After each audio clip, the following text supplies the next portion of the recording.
On pensait qu'il serait le patron le plus puissant des services secrets algériens. On pensait qu'il allait devenir l'un des directeurs de la DGSI algérienne qui va rester le plus longtemps dans son poste. On pensait qu'il allait même être promu coordinateur des services secrets algériens, un poste qui est resté vacant depuis avril-mai 2019. On pensait même qu'il allait réincarner la figure emblématique du général Taoufir en Algérie. Et on pensait qu'il allait pouvoir donner à l'Algérie un nouveau dieu, Rabb Zahir, comme on dit en arabe, en s'imposant comme le maître absolu des services secrets algériens. Et pourtant, celui dont on va parler aujourd'hui a fini par être éjecté de son poste au bout d'une simple et unique année. Le général Hassan, célèbre, légendaire, l'homme qui a dirigé la SCORAT, ou le SCORAT, l'unité d'élite, l'homme qu'on présentait comme l'as de l'infiltration et l'un des plus grands connaisseurs des groupes terroristes armés, notamment dans la région très compliquée, inaccessible et obscure du Sahel. Le général Hassan est resté effectivement une seule année dans son poste. Le 24 mai 2025, rappelez-vous, il avait été nommé et réhabilité après avoir fait son comeback, puisqu'il avait purgé une peine de 5 années de prison ferme. C'était le 24 mai 2025. Nous allons revoir ensemble les images de son installation. À l'époque, toute l'Algérie était étonnée, éberluée, voire même admirative. Comment un homme qui a passé 5 années de 2015 à 2020, âgé, on le donnait malade, il était âgé de plus de 75 ans. On pensait qu'il allait être enterré définitivement après le départ et la mise à la retraite du général Taoufir. Et le général Hassan a fait son retour. C'était la grande revanche. Et en mai 2025, tout le monde était enthousiaste. Tout le monde s'attendait à des chamboulements majeurs ou à des changements révolutionnaire au plus haut sommet de l'État algérien. Pourquoi ? Parce que le général Hassan, comme je le disais dans mon introduction, il incarnait le génie machiavélique de l'ère du général Taoufir.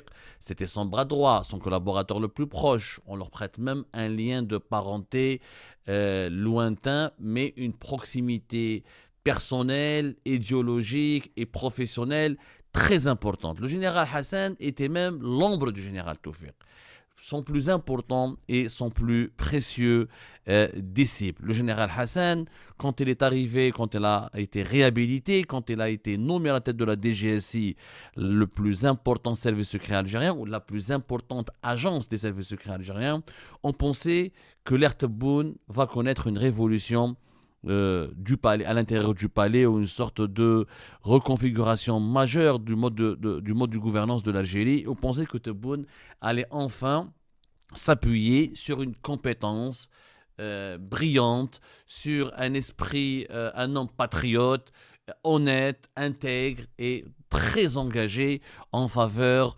de la défense de la sécurité nationale, mais surtout aussi en faveur d'une gouvernance intelligente et intelligible, alors que jusque-là, l'Algérie de Tebboune, ou l'avènement du système Tebboune, a été uniquement marqué par la répression, la logique musclée, la persécution et la brutalité et l'étouffement des libertés publiques et individuelles. C'est finalement la grande déception. Le général Hassan n'a pas pu rester plus d'une année. Il a fait comme les autres chefs des services secrets algériens qui l'ont précédé depuis 2026. Il n'a pas fait long feu. On parlera tout à l'heure de cette instabilité chronique et dangereuse et alarmante des services secrets algériens. Chaque année, un patron. Depuis 2019, la valse ou le va-et-vient des nouveaux patrons, des nouveaux directeurs, c'est un indicateur qui reflète parfaitement plus que l'instabilité, mais des dysfonctionnements majeurs et je dirais, une sorte de déperdition des valeurs et une sorte de désorientation générale qui s'empare du pouvoir algérien, y compris après la fin de la révolte populaire qui est le Hirak. Le général Hassan, pourquoi est-il parti ? Alors, depuis 24 heures, il y a énormément de rumeurs, énormément de désinformation et de spéculation. Et les Algériens et les Algériens ne savent plus qui croire. Ils ne comprennent rien. Chaque année, on leur amène un nouveau général. Chaque année, celui qui était en prison, il est réhabilité, devient patron. Celui qui était patron, il est déchu, il va en prison. On va essayer d'être très clair et très perspicace dans cette émission. Le général Hassan a chuté ou est tombé en disgrâce pour 3 raisons. Première raison, l'affaire Nasser al-Djinn.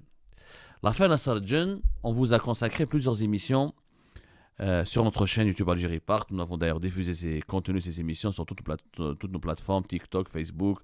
Je crois qu'on a réalisé plus qu'une dizaine, des dizaines d'émissions sur l'affaire Nasser al-Djinn, qui a été le plus grand scandale de l'année 2025 et qui demeure, à mes yeux, l'un des plus gros scandales politiques et sécuritaires depuis la fin de la décennie noire. Nasser al-Djinn, rappelez-vous, l'ancien patron de la DGSI algérienne, qui lui aussi n'est resté qu'une année, parce qu'il avait été nommé début juin 2024, et il avait été éjecté de son poste vers la fin du mois de mai 2025. Le général Hassan, quand il était au pouvoir à la tête de la DGSI, il a eu la délicate ou l'extrême délicate tâche et la mission quasi impossible de gérer le dossier Nasser al-Djinn. Pourquoi une mission impossible? Parce que c'est une affaire qui a éclaté en grand jour. C'est un scandale qui est spectaculaire et extravagant. On a eu Nasser al-Djinn, je rappelle brièvement, pour ne pas trop s'attarder, il était assigné à résidence, il était enfermé dans une villa, dans une résidence militaire du côté de Zeralda. Il a pu s'enfuir dans des conditions dignes d'une série Netflix ou d'un film d'Hollywood. Et c'était au mois, la mi-septembre 2025. Il est resté activement recherché. Pendant 3-4 jours, toute la capitale Alger était verrouillée et étouffée par un dispositif sécuritaire impressionnant. Les plages de tout le centre du pays étaient aussi surveillées et même les pêcheurs ne pouvaient pas aller prendre leur barque ou aller pêcher ou naviguer en haute mer parce qu'on soupçonnait, on cherchait Nasser al-Djinn et on croyait qu'il allait pouvoir s'enfuir en Espagne, ce qu'il a d'ailleurs réussi à le faire. À la fin du mois d'octobre 2025, il a été retrouvé dans des conditions rocambolesques et aussi spectaculaires que les conditions de son évasion. On a déjà parlé sur Algérie Part, je ne vais pas épiloguer là-dessus. Le récit officiel qui a été imposé par les médias proches de régime Tebboune, c'est que Nasser al-Djinn aurait été retrouvé dans la maison des parents de sa jeune maîtresse, qui est une TikTokeuse, très jeune fille avec laquelle Nasser al-Djinn avait une liaison amoureuse. Ça, c'est le récit officiel. Donc, même Netflix n'aurait pas imaginé mieux. Bon, vous avez un patron des services secrets qui s'enfuit, qui n'est pas retrouvé pendant plus qu'une quarantaine de jours, mais on va le retrouver où? Dans la maison de sa jeune maîtresse. C'est un peu... Bah, c'est pas grave. En termes de scénario, je pense que le régime Tebboune va certainement battre Bollywood et Hollywood à la fois. Mais l'enquête de l'évasion spectaculaire de Nasser al-Djinn était gérée par 2 services. Vous avez la DCSA, la Direction centrale de la sécurité de l'armée, qui avait la responsabilité de le surveiller, de le garder et de l'enquêter sur lui, et notamment en ce qui concerne son implication dans le fameux dossier de la mafia des cigarettes, et la DGSI. Le général Hassan, à la tête de la DGSI, il a joué un rôle important dans l'enquête, dans les négociations, parce que comme on l'a révélé sur Algérie Part, Nasser al-Djinn en réalité n'a pas été arrêté, s'était rendu de son propre gré, et on a monté un scénario pour déguiser ça sous forme d'arrestation. Ensuite, on l'a enfermé quelques jours à la prison militaire de Blida, et par la suite, il a complètement disparu. Il a négocié, etc. Et dans les négociations, 2 personnages importants ont joué un rôle capital pour ramener Nasser al-Djinn à la raison et pour le convaincre de revenir en Algérie et de se livrer aux autorités algériennes. Fouad Boukhari, l'ancien procureur général près de la cour militaire de Blida, et le général Hassan. Sauf que lors de l'enquête, il s'avère que Nasser al-Djinn, il y a eu plein mal de perquisitions qui ont été menées au niveau de certaines villas où il occupait, où il passait son temps, notamment à Del Ibrahim et à Habab Hassan. Et Nasser al-Djinn, on avait découvert qu'il était à la tête d'une fortune colossale. Une fortune colossale accumulée, amassée dans le cadre de ses activités ou de ses liens avec les réseaux de la mafia des cigarettes.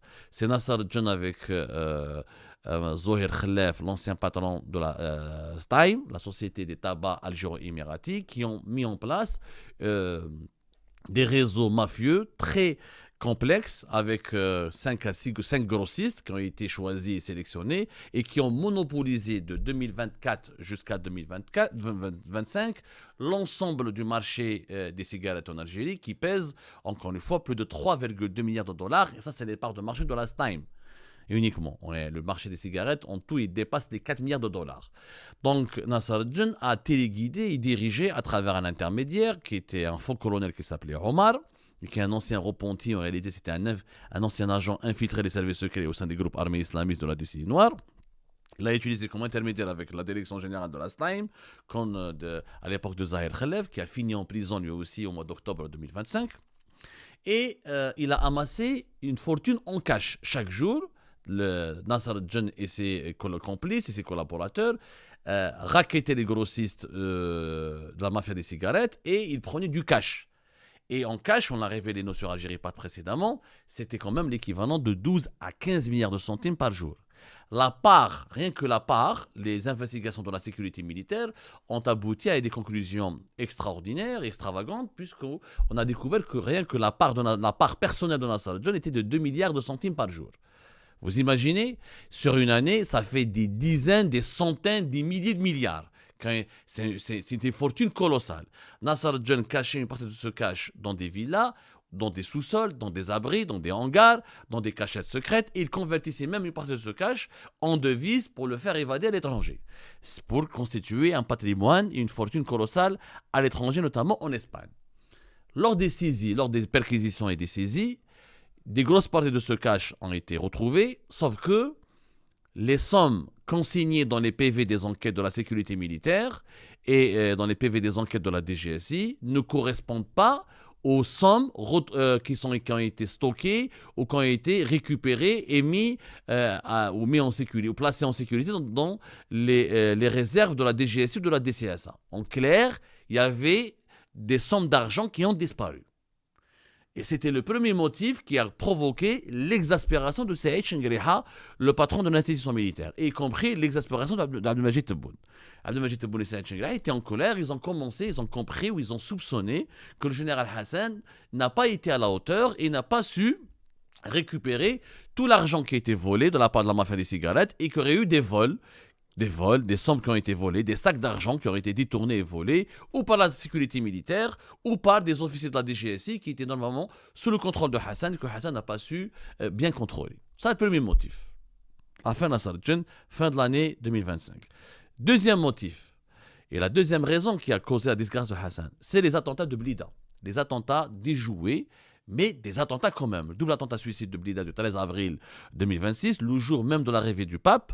Ça a créé un scandale, ça a semé une vague de frayeur à l'échelle nationale et internationale, et ça a provoqué, ça a gâché l'image de l'Algérie, ça a porté un préjudice énorme à l'image de l'Algérie. Donc l'Algérie qui a toujours véhiculé d'elle-même l'image d'un pays sûr, sécurisé, qui a vaincu le terrorisme et qui a démonté le terrorisme islamiste radical, le jour de l'arrivée, le jour où il accueille le pape, 1 heure après son arrivée à l'aéroport d'Alger, paf, une bombe à Blida. Deux kamikazes se sont fait exploser. Il n'y a pas eu de mort, mais les images étaient spectaculaires, des corps déchiquetés, du sang qui recouvre les rues de Blida. Blida, c'est quand même à une quarantaine de kilomètres d'Alger, c'est à une quarantaine de kilomètres des sites qui ont abrité les activités protocolaires principales de la visite du pape. Il n'y a pas eu de mort, ça a été déjoué grâce à la vigilance des services de sécurité, mais on reproche au général Hassan d'avoir échoué dans l'anticipation de ces actes. En réalité, les services secrets, leur rôle est normalement d'empêcher que des attentats se produisent, pas uniquement de les déjouer. Comment se fait-il que 2 jeunes Algériens issus de milieux très défavorables, qui se sont radicalisés récemment, ont pu échapper au dispositif de la surveillance de la DGSI, du compte de la DGSI algérienne? Elle est le service de sécurité qui doit se mobiliser, qui a pour mission principale de lutter contre le contre-terrorisme comme le contre-espionnage, ou l'antiterrorisme comme le contre-espionnage, sont les 2 missions régaliennes de la DGSI. Il y a un échec clair, flagrant. Imaginez, Baïd Shar, c'était ces deux kamikazes, maîtrisaient mieux leur ceinture explosive, ils étaient beaucoup mieux entraînés, beaucoup plus expérimentés, et ils auraient provoqué un bain de sang et plusieurs dizaines de morts, dont l'un qui a été présenté comme l'artère principale de la ville de Blida.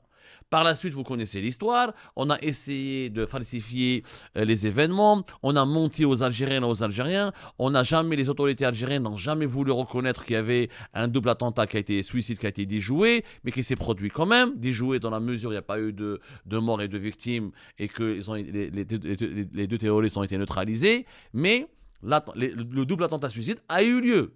Donc, c'est quand même le symbole d'une défaillance sécuritaire majeure. Et nous, on en a parlé sur notre chaîne YouTube et sur toute notre plateforme, et on a consacré à ce sujet plusieurs émissions. D'ailleurs, on a été le premier, et au départ le premier, et le seul média qui a parlé, qui a évoqué, qui a révélé un petit peu les dessous de ce double attentat suicide. Par la suite, nous avons été suivis par d'autres médias étrangers, malheureusement pas par des médias nationaux, puisque le régime Tebboune a mobilisé tout l'appareil propagandiste du pays pour imposer un seul narratif consistant à faire croire aux Algériennes et aux Algériens et à l'opinion publique internationale que ce n'était pas un double attentat suicide, mais que c'était seulement une bouteille de gaz qui aurait explosé.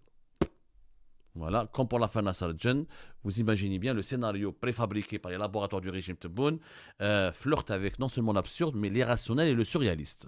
La troisième raison, qui a été le coup de grâce, c'est-à-dire qui a été la goutte d'eau qui a fait déborder le vase, c'est l'affaire Ibtissam Hamlaoui. Ibtissam Hamlaoui, début de ce mois de mai, elle organise un congrès en toute discrétion, sans respecter la législation algérienne, parce que dans la loi nationale en Algérie, il y a des articles de loi qui réglementent avec beaucoup de sévérité l'organisation des congrès pour réélire, pour donner un deuxième mandat à des présidents ou des présidentes d'une organisation de la société civile comme le Croissant Rouge, qui est une institution stratégique et importante dans le pays. Et malheureusement, le général Hassan, au lieu de faire son travail, c'est-à-dire bloquer la reconduction pour un deuxième mandat de Ibtissam Hamlaoui, faire des rapports accablants contre elle, diligenter des enquêtes sur elle alors qu'elle est impliquée dans des affaires de corruption, dans des affaires de mœurs, trafic d'influence, harcèlement de la justice, manipulation des services de sécurité de l'appareil judiciaire, pour enrichissement personnel, elle est impliquée dans des affaires de chantage, de sextape. Ibtissam Hamlaoui, elle est en elle-même, elle est un conteneur, un semi-remorque de scandale ambulant. Malheureusement, il s'est avéré que le général Hassan a été parmi les protecteurs de Ibtissam Hamlaoui. Il avait subi des pressions de la part du cabinet Abdelmajid Tebboune, de certains conseillers d'Abdelmajid Tebboune, comme Kamal Sidi Saïd, comme Hamir Roch Hamadesh, le secrétaire particulier de Tebboune, comme le fils même d'Abdelmajid Tebboune, Mohamed Tebboune, le clan Tebboune a voulu introniser Ibtissam Hamlaoui pour un deuxième mandat à la tête du Croissant Rouge algérien, et que malheureusement, le général Hassan n'a pas alerté ni averti l'état-major de l'armée de cette option qui a été imposée à la DGSI par des acteurs, ils sont conseillers à la présidence, mais ce n'était pas une décision formelle, c'était une décision informelle. C'est-à-dire que 3 personnes au niveau de la présidence de la République ont fait croire que Abdelmajid Tebboune, c'est lui qui a voulu, qui veut, et ils ont convaincu Abdelmajid Tebboune de ne pas s'opposer en tout cas. Ils ont fait croire au général Hassan que c'est le président Abdelmajid Tebboune qui veut que Ibtissam Hamlaoui reste pour un deuxième mandat à la tête du Croissant Rouge algérien. Cette troisième bévue a tout simplement provoqué l'ire de Saïd Chengriha, qui en avait marre de voir la DGSI, la DGSI en Algérie, même si elle est placée sous la coupe de la présidence de la République, la DGSI c'est une institution militaire, elle a le statut de militaire et elle doit aussi travailler, collaborer et consulter l'état-major de l'armée dans des enquêtes, dans la gestion de certains dossiers sensibles et délicats. Général Hassan n'a pas fait cela, il a tourné le dos à l'état-major de l'AMP pour collaborer, pour s'acoquiner essentiellement avec les conseillers du clan Tebboune, Abdelmajid Tebboune. Il a donc fait preuve d'un manque de lucidité, d'un manque de confusion